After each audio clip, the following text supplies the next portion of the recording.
साम्राज्य न्यूज, सामान्यांचा असामान्य आवाज। मनी लॉन्ड्रिंग प्रकरणी ईडीने राज्याचे अल्पसंख्याक मंत्री नवाब मलिकांना अटक केली। त्यानंतर संपूर्ण राजकारणात एकच खळबळ माजली। भाजपाकडून मलिकांच्या राजीनाम्याची मागणी करत जिल्हाधिकारी कार्यालयासमोर निदर्शने करण्यात आली। मनी लॉन्ड्रिंगच्या माध्यमातून अंडरवर्ल्ड डॉन दाऊद इब्राहिम आणि त्यांच्या कुटुंबियांशी आर्थिक व्यवहार केल्याच्या आरोपात अटक करण्यात आल्यानंतर 3 मार्चपर्यंत अल्पसंख्याक मंत्री नवाब मलिक यांना न्यायालयीन कोठडी सुनावण्यात आली आहे।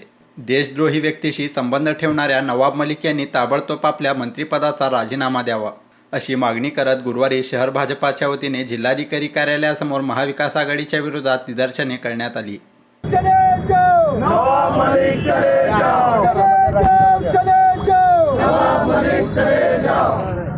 मागील 2 वर्षापासून महाविकास आघाडीतील मंत्र्यांवर भ्रष्टाचाराचे आरोप सिद्ध होत आहेत। त्यातच नवाब मलिक यांच्यावर अंडरवर्ल्ड डॉन दाऊद इब्राहिम यांच्या कुटुंबाशी आर्थिक व्यवहार केल्याचा आरोप शहराध्यक्ष विक्रम देशमुख यांनी केला। मुद्दे आहेत की जर का हा राजीनामा दिला गेला नाही तर राज्यामध्ये घटनात्मक पेच प्रसंग निर्माण होणार आहे आणि त्या हिशोबाने आमची ही मागणी आहे, जर का हा राजीनामा नाही झाला तर भारतीय जनता पार्टी रस्त्यावर उतरल्याशिवाय राहणार नाही। इतक्या गंभीर स्वरूपाचे आरोप असणारा मंत्री मंत्रिपदावर राहतोच कसा, असा सवाल उपस्थित करत आमदार विजयकुमार देशमुख यांनी महाविकास आघाडीच्या धोरणावर टीका केली।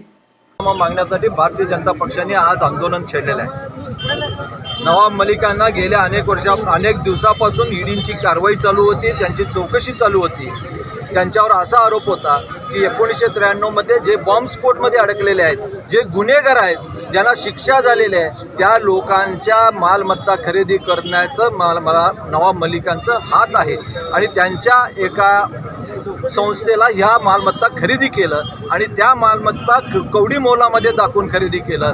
खरं तर तसं नाही आहे। त्या मालमत्ता खरेदी केलेले पैसे ह्या देशाच्या ज्या अतिरेकींना पैसे पोचवण्याचं काम दाऊदनी काम करतोय, त्या दाऊदला पोचवण्याचं काम, ते पैसे पोचवण्याचं काम ह्या नवाब मलिकांनी केलेलं आहे। म्हणजेच देशद्रोहीचा जनाब देशद्रोही आहे, जे देशाचा मोठा शत्रू आहे, त्यांना फंडिंग करण्याचं काम नवाब मलिकांनी केलेलं आहे। हा आरोप आज ईडीने कोर्टासमोर हजर केला असताना त्यांना कोर्टाने त्यांना अटक करण्याचा आदेश दिला आणि आता एवढंच नाही तर त्यांना पोलीस कस्टडी बी मिळालेलं आहे। या सगळं बघितलं असताना ह्या राज्यातला जो आघाडी सरकार आहे, 2 मंत्री आज कॅबिनेट, 2 मंत्री आज जेलमध्ये आहेत। आज या सरकारमध्ये अनेक आरोप आहेत। या सगळ्या आरोपामध्ये या भ्रष्टाचाराने मकलेलं सरकार हा कुठंतरी या देशातल्या या राज्यातल्या या नागरिकांचं ज्या विकासाकडे आपलं हे राज्य चाललं होतं, त्या विकास थांबवून केवळ भ्रष्टाचार करणं, देशविरोधाचे कार्यवाहींना जे करतात त्यांना पोचणं, हे काम या आघाडी सरकारचं आहे। आमचं तर असं म्हणणं आहे, नवाब मलिकाचा राजीनामा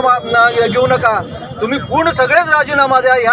आता तुम्ही त्या जागेवर बसण्याच्या लायकीचे राहिले नाही आहेत। तुमचं या महाआघाडी सरकारने राजीनामा द्यावं आणि आपण या देशाला आपल्या ह्या सगळ्या भ्रष्टाचारातून, या देशद्रोही कार्यातून मुक्त करावं।